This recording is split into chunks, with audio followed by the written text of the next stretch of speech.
terlebih dahulu kita rasakan makhluk gaib itu, tidak mengutamakan mata ketiga ini. Mata ketiga ini adalah tempat dia memeriksa apa yang kita rasakan. Jadi ketika kita rasakan, maka mata ketiga kita itu, mata batin itu memeriksa apa yang kita rasakan. Begitu mekanismenya. Subscribe, like, and share. Bismillahirrahmanirrahim. Assalamualaikum warahmatullahi wabarakatuh. Sahabat spiritual yang saya hormati, berjumpa kita kembali dalam channel Ade Erizal Spiritual. Kali ini kita akan berbicara tentang cara membuka mata batin instan. Hanya tidak lebih, tidak kurang 5 menit.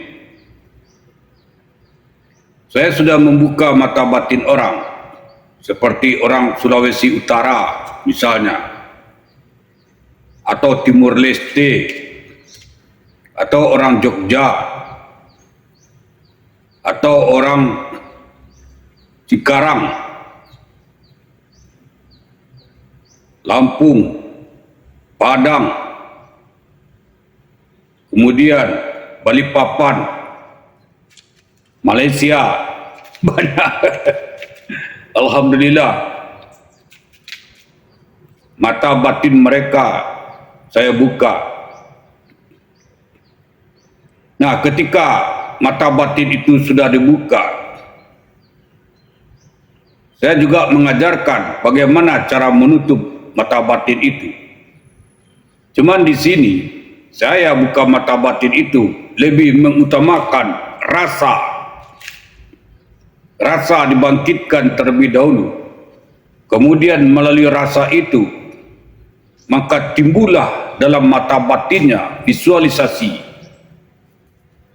sosok yang dilihatnya. Oleh karena itu, ketika rasa sudah dibangkitkan yang terletak di tengah dada ini, kemudian melalui rasa itu kita bisa melihat sosok atau objek yang kita tuju. Misalnya ada sosok di depan kita atau di sekitar kita, lalu kita rasakan, kita kaitkan rasa kita ke objek itu, kita keluarkan rasa kita untuk mendeteksi objek itu. Kemudian akan timbullah pandangan batin di dalam mata batin kita, yang kadang-kadang kita mengatakan itu pikiran kita, kadang-kadang kita akan mengatakan itu imajinasi, seperti orang yang kemarin saya buka matanya, katanya itu imajinasinya. Saya katakan tidak, karena kalau imajinasi kita tidak bisa merasakan objek itu. Tetapi kalau kita merasakan sosok itu, merasakan objek itu, timbul di dalam pikiran kita, yang sebenarnya itu timbul dalam mata batin kita. Wujud sosok itu, dan itu bukan imajinasi kita.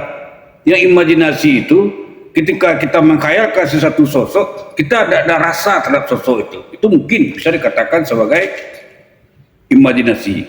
Tetapi ketika kita merasakan keberadaannya, sudah tergambar dalam pikiran kita, yang sebenarnya muncul di dalam mata batin kita, sosok itu, wujudnya, rupanya, bahkan juga baunya, itu tidak bisa kita katakan imajinasi. Seperti saya bukakan mata batin orang Sulawesi Utara itu, kita terbuka, dan kemudian dia bisa melihat sosok di sekitar rumahnya, warnanya, bajunya baju putih, rambutnya hitam, berarti dia bisa melihat warna dan sosok, bentuknya sangat buruk katanya. Kemudian dilihat lagi ke belakang rumahnya, dia melihat sosok hitam, tinggi besar, artinya dia bisa juga melihat warna. Dan lebih uniknya lagi, dia bisa membau sosok hitam itu, ternyata baunya sangat busuk sekali.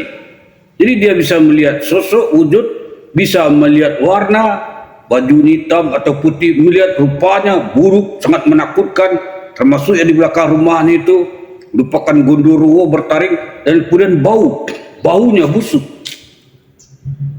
Jadi 4 indikator yang terbuka sekaligus. Dan ada juga yang sebuka mata batinnya. Kemudian dia melihat suatu makam keramat yang jaraknya 15 kilo dari tempat tinggalnya. Dan kemudian dia bisa mendeteksi siapa yang ada di makam keramat itu. Sosok yang pakai selendang hijau itu dan duduk dekat makam itu. Dan juga dia bisa merasakan di dekat rumahnya itu ada sosok yang berubah-ubah wujudnya katanya, dari bentuk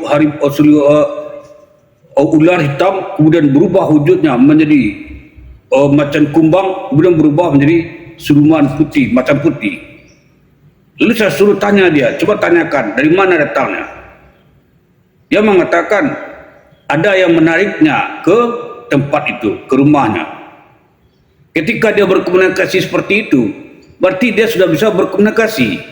Dia bisa melihat sosoknya serupa ular hitam, kumbang hitam, macan putih. Dia bisa melihat warnanya hitam, dan biasa dia berkomunikasi dengan makhluk itu. Dan semua itu tidak bisa kita katakan sebagai imajinasi atau khayalan. Itu berarti sudah terbuka mata batinnya. Melalui rasa, dia bisa merasakan sosok itu. Sosok saya rasa seperti ular, sosok itu saya rasa seperti kumbang hitam, sosok itu saya rasa seperti macan macan putih ketika berubah-ubah wujud sosok itu. Ini 2 contoh yang saya berikan terhadap orang yang sudah dibuka mata batinnya. Lalu saya buka mata batin itu dengan cara berbincang-bincang saja, berbicara-bicara, bercakap-cakap dengannya. Begitu juga orang yang saya buka mata batinnya di Jogja dan seterusnya. Begitu juga saya buka mata batinnya orang Timur Leste itu. Dia bisa mendeteksi, memeriksa ada penyakit di tetangganya. Ternyata penyakit tetangganya kan dia sering kesurupan, ada berhubungan dengan keluarganya di Lombok itu misalnya. Kira-kira semacam itu. Dia juga bisa berkomunikasi dengan sosok yang dilihat itu. Dia bisa berkomunikasi berarti dia bisa berbicara, bisa mendengar di dalam batinnya dengan makhluk itu. Itulah kalau terbuka mata batinnya. Jadi kalau kita buka mata batin itu, kita harus merasakan di tengah dada kita sosok itu. Kita keluarkan rasa kita, lalu kita deteksi. Nah, ada cara yang kedua, rasa itu tidak harus kita keluarkan untuk mendeteksi objek itu. Tapi rasa itu kita bawa ke dalam diri kita. Kita bawa ke dalam diri kita, dan sosok itu kita bawa ke dalam diri kita, rasanya. Bukan sosoknya kita bawa ke dalam diri, tetapi sosok itu kita bawa ke dalam diri kita di dalam penglihatan diri kita. Bukan dia kita masukkan. Lalu di dalam diri kita itu kita memeriksanya. Jadi dalam diri kita melihat seperti itu. Kita melihat seperti ini. Kita lihat di dalam diri kita. Melalui dalam diri kita bisa mendeteksi sosok tersebut. Jadi ada 2 versi kita menggunakan rasa ketika mendeteksi suatu objek atau sosok makhluk gaib. Demikian juga ketika kita ingin melihat makhluk gaib yang jaraknya mungkin jauh, 1 kilo 2 kilo, kita tidak harus pergi ke lokasi, tetapi kita tarik objek itu ke dekat kita, lalu kita lihatlah objek itu di dekat kita, seperti kita melihat TV di depan kita atau HP di depan kita. Kita tarik ke dekat kita, lalu di situ kita melihat. Kalau kita melihat langsung ke lokasi, dampaknya sangat banyak sekali. Ada gangguan-gangguan berupa serangan-serangan dari makhluk gaib itu sendiri. Sehingga itu bisa membuat diri kita bisa kecelakaan, atau maksud saya bisa berakibat kepada diri kita.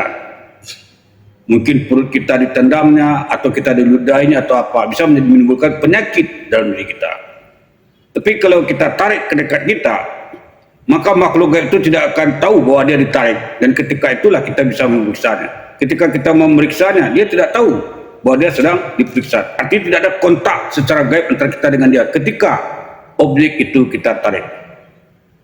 Ini bedanya kalau kita menarik lokasi objek makhluk gaib itu dengan kalau kita datang ke lokasi itu.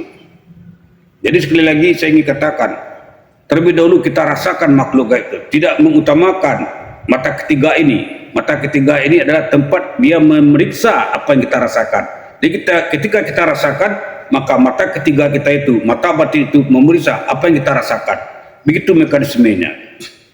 Jadi bukan kita menggunakan mata ketiga untuk melihat makhluk gaib lalu rasa kita tinggalkan, tidak. Kalau seperti itu bisa jadi itu khayalan kita yang muncul. Tapi kalau kita merasakan menggunakan rasa untuk melihat objek itu dengan cara kita merentangkan rasa kita ke objek itu, atau kita merasakannya di dalam diri kita objek itu, salah satu dari itu. Makanya rasa itu harus kita latih membiasakannya untuk mendeteksi objek yang ingin kita rasakan. Setelah kita merasakan, maka mata batin kita akan melihat apa yang kita rasakan itu. Sahabat spiritual yang saya hormati, demikian saja. Wabillahi taufik wal hidayah. Assalamualaikum warahmatullahi wabarakatuh.